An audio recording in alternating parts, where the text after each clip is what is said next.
Welcome to Mutual of Omaha's Wild Kingdom. I'm Peter Gross, co-host of the original Wild Kingdom with Marlin Perkins and Jim Fowler. Most of us have seen movies or television shows where sharks have been portrayed as marauders who prey on unsuspecting swimmers or smaller fish in the sea. But many Wild Kingdom episodes illustrate how sharks and other predators are an important part of the food chain in our underwater world. Oceans cover 70% of our planet, yet we still have much to learn about this important ecosystem. Modern technology has enhanced our ability to study the oceans with minimal disruption to their habitat.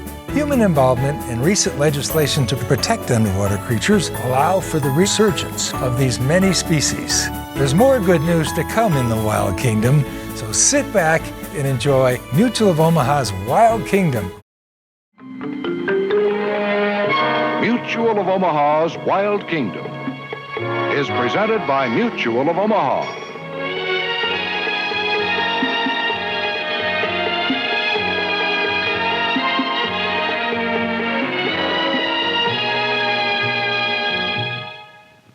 Welcome to Mutual of Omaha's Wild Kingdom. The reefs of the Coral Sea, noted for their beautiful coral formations and teeming with marine life under the tropical sun, become a different world after nightfall. A night dive under artificial light opens to view a world even more abundant in animal life and with colors far more vivid. Lovely by day, the coral reef becomes wholly breathtaking at night. Recently, participating in some nocturnal studies being conducted by researchers from Marine Land of Australia, Tom Allen and I entered this marine world after dark. Although we had caught sea snakes before in the daytime, our objective was to capture two more to determine what physiological changes they undergo at night. A glove is used as partial protection from their highly venomous bites.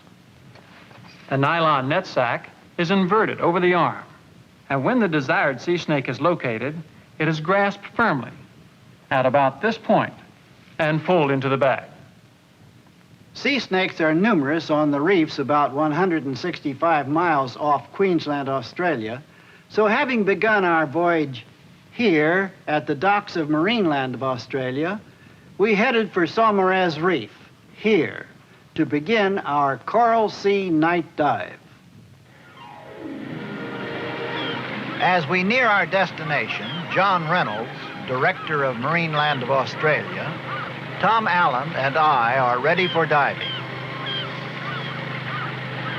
Having arrived, we must leave the Marine Land ship and transfer to a smaller boat.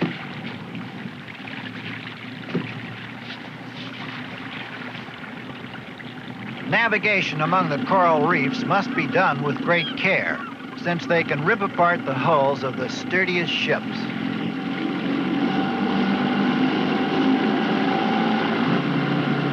We're heading for a place called Saumarez Reef, which at low tide allows a sandbar to become temporarily exposed. Here we'll take time to spend several minutes inspecting an enormous Liberty ship which ran aground, according to Reynolds, late in the Second World War while attempting to evade enemy submarines. It is obvious that the damage done to this big ship by the coral reef was as severe as any torpedoes. I can't help but agree with John Reynolds and Tom that the forces of nature can sometimes be deadlier than the weapons of war devised by man. But now it's time for us to move on and get to the area of this reef where we'll be making our night dive.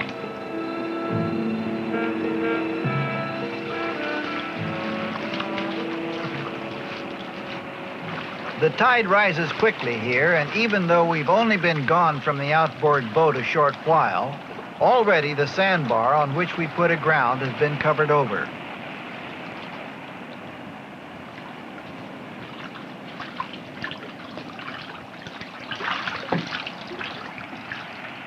Our boatman, Oliver, lets the boat drift across the bar so the prop of the outboard motor will not be damaged when he starts it.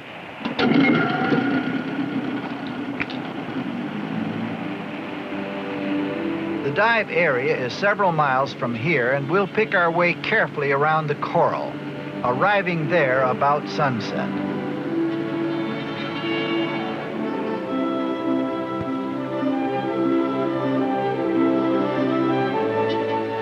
We've readied our diving gear and underwater lamps, and with nightfall approaching, it's time to begin.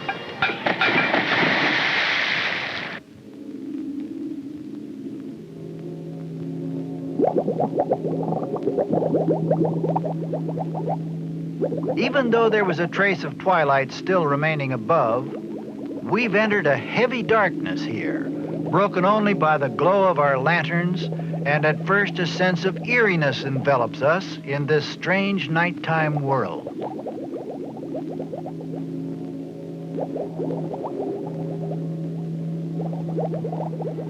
Soon the first coral reef is in view, and the eerie feeling passes as we see what an incredible abundance of life forms are around us. They fill the water like a blizzard, and we saw nothing to equal it during our daytime dives, when evidently they mostly remained hidden. We'll be very careful with this camouflage stonefish, since its spines are very poisonous. Because they're difficult to see, oftentimes they're accidentally stepped upon, and venom sacs at the base of each spine injects a poison into the foot that can be extremely dangerous, perhaps even fatal.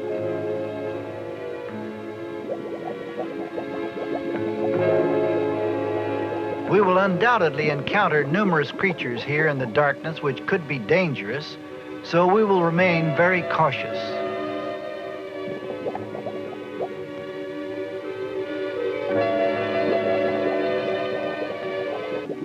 The coral reef is inhabited by many colorful animals, such as this unusual and rather rare pencil urchin. It seems that everywhere the light shines, there is animal life. A somewhat timid hermit crab has no hard body shell for protection, and so it takes up residence in the first adequate shell it finds on the bottom. The soft, vulnerable body is flexible and muscular and clings firmly to the inner curves of the shell, while the formidable claws act as defense against frontal attack. When the hermit crab grows too large for the shell it has adopted, it simply looks around for another one that is roomier and changes abode. Right now, this one's anxious to get away from our inspection. There's a movement below which John Reynolds has also seen. It's a large black sea snake. Since Tom has the capture bag and is a little way off, we'll just watch this one for now. There are many species of sea snakes, but most of those we've seen in this area have been considerably lighter in color. I've caught a glimpse of movement under a piece of coral. Tom comes to lend a hand since it's hard to know exactly what to expect.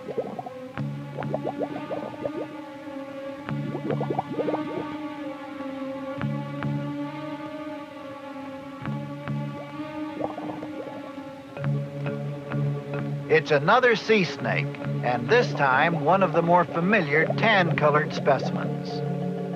These sea snakes, which are related to cobras, have a venom of high toxicity and must be handled with extreme care.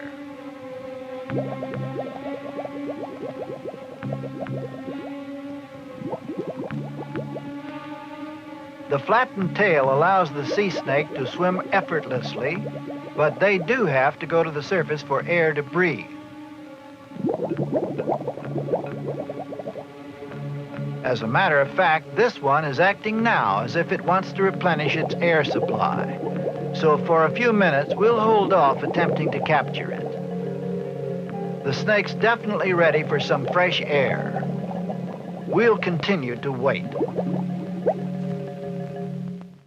The sea snake we saw surfaced briefly to replenish its air supply, then turned and swam back down directly toward us.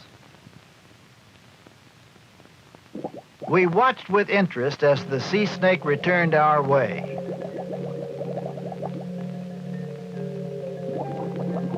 It doesn't appear to be alarmed by our lights, and seems to be an ideal specimen for Tom to capture.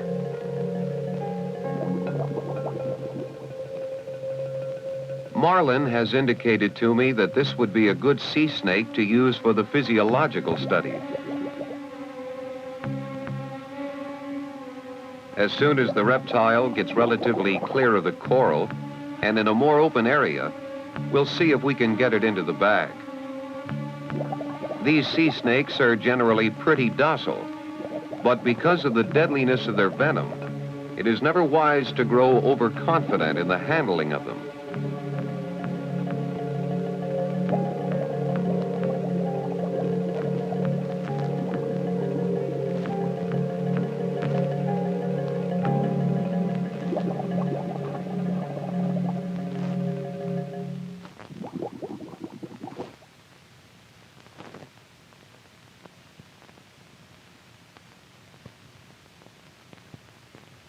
A close-up look at the captive sea snake does not show any particular difference from those specimens we've caught by daylight, but I'd better get it into the bag because Marlin is concerned for my safety.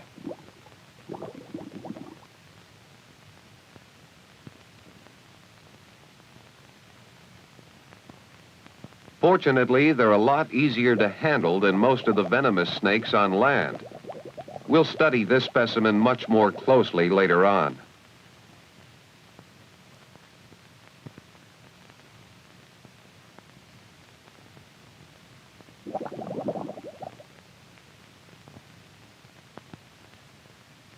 I'll take this specimen back to the boat and put it into our holding tank there.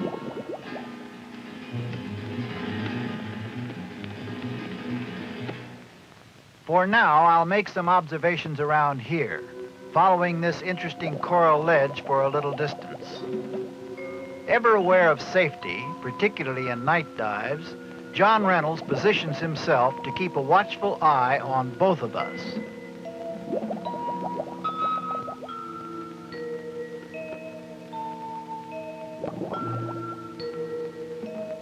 Here's one of the more common tropical fish of the Great Barrier Reef. It is certainly one of the most handsome as well. This is the lined butterfly fish, and a fairly large one at that, since the species reaches a maximum growth of only about 12 inches.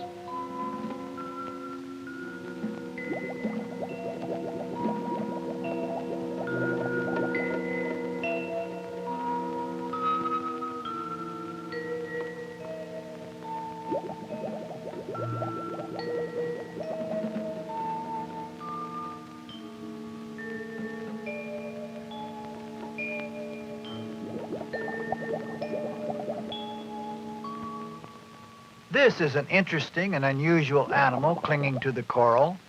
It looks like some weird plant, but it's actually a basket starfish, closely related to the destructive coral-eating crown-of-thorns starfish. It moves about over the coral on minute tubular feet equipped with suction discs.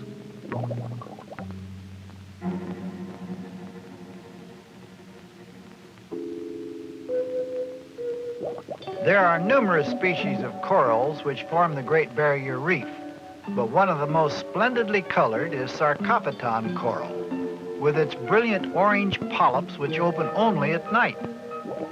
Strange that such soft, flowery-looking animals can leave behind skeletons of such size and hardness that they can crush the hulls of ships which happen to run aground on them. As we've often seen among the coral growths, here's another plant-like animal called Physobrachia anemone. Each of its tentacles has a paralytic sting. A white-lined anemone fish, or amphiprion, lives in a symbiotic relationship with the anemone. Immune from the poisonous stings of the plant-like animal, it can take refuge from other fish within the tentacles. In turn, it lures other fish into reach of the stinging cells where they are stunned, then engulfed by the tentacles and slowly devoured.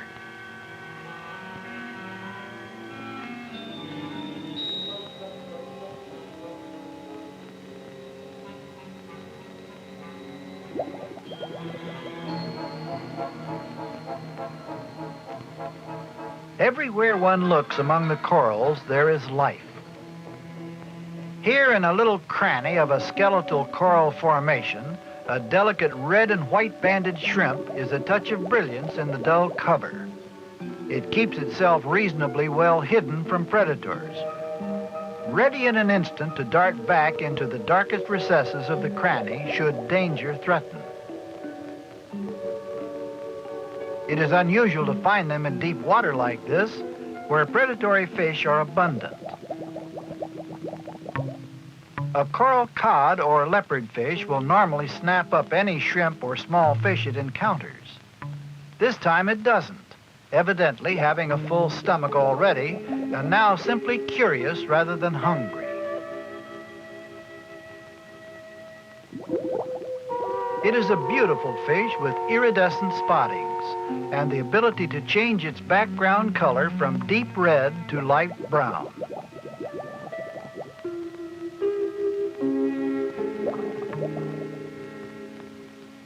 There's another unusual starfish of the coral reef, this one with appendages which are like plumes and which give it the name of feather starfish. Right now, it's time to rejoin the others and leave alone such species as the highly venomous red firefish. There were still a great many unusual sights for us to see before we set about trying to catch another sea snake.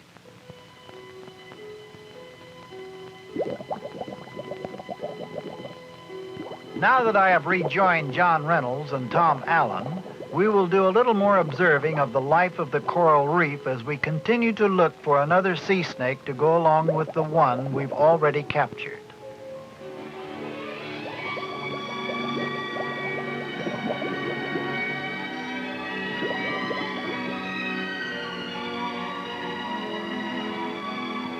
Though almost anywhere one looks here, there is something alive.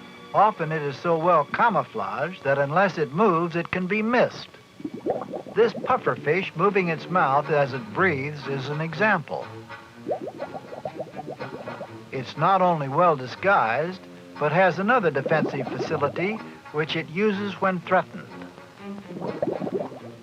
Since it cannot swim rapidly to escape, it inflates itself enormously with water so that it becomes difficult for another fish to swallow.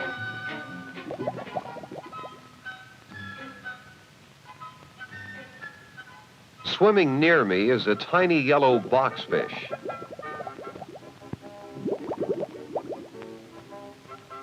This species is the long-nosed boxfish, which is not common in this area of the Coral Sea.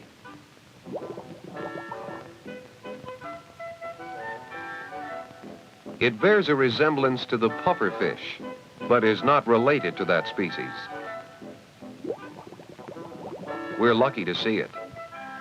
It's quite a young one, and as it grows older, will become a plain buff color with brownish spots.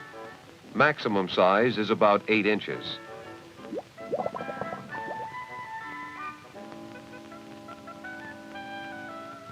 There are numerous hazards on the coral reef, most of which can be avoided. But here is one that occasionally surprises and seriously bites even the most careful diver. Well camouflaged in sand, this is a tasseled wobbegong, a dangerous shark with a strange network of fleshy lobes on its mouth parts. This shark grows to 10 feet in length and has a fierce array of huge fang-like teeth. Fortunately, the wobbegongs are not especially aggressive unless disturbed, and it is wise to leave them alone. Here's a curled-up nudibranch, the species called a Spanish dancer. It's one of the most beautiful of creatures in the Coral Sea. It belongs to the mollusk family, and when active, moves through the water with a butterfly-like grace. This one, however, is evidently not willing to fully arouse itself from its present lethargic state and perform. The name nudibranch means naked gill and refers to its exposed gills. Most of the nudibranchs are smaller and much less colorful than the Spanish dancer, and they have effective ways of protecting themselves. One of the most abundant nudibranchs in tropical seas is the sea hare, which uses protective coloration to disguise itself quite well on corals or vegetation. If that defense fails, it has the ability to emit a cloud of purple ink with irritant properties that discourage would-be attackers.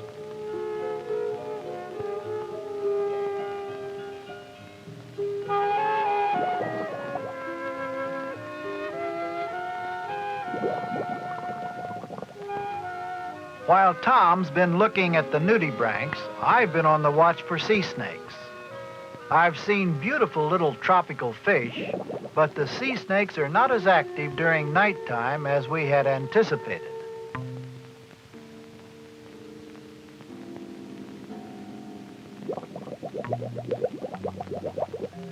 Fortunately, one of the reptiles has come into range of our lights, but it certainly doesn't appear to be actively seeking prey. I'll keep a close watch until it stops, since it looks as if it's simply hunting for a place to hide among the coral.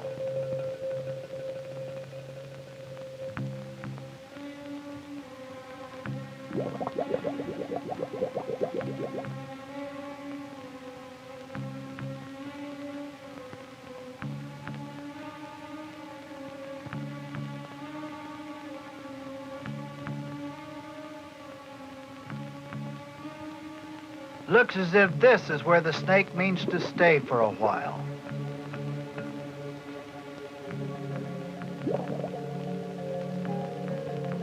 Tom and John have caught my signal, and they're all ready to make the capture.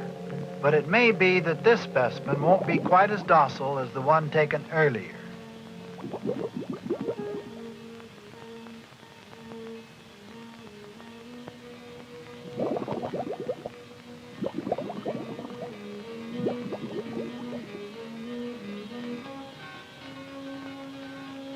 Now that we have the snake safely in the bag, our job is over. It's time we return to our boat and leave the incredible beauty and fascination of this nighttime world of the Coral Sea.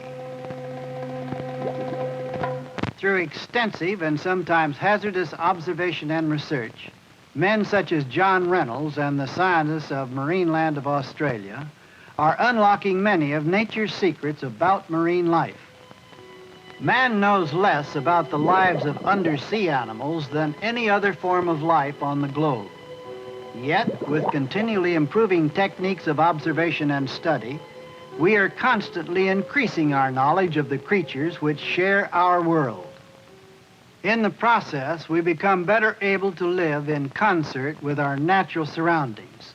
Quite as importantly, we more fully realize that for his own survival, man must strive to protect all portions of the wild kingdom. Mutual of Omaha has presented Mutual of Omaha's Wild Kingdom.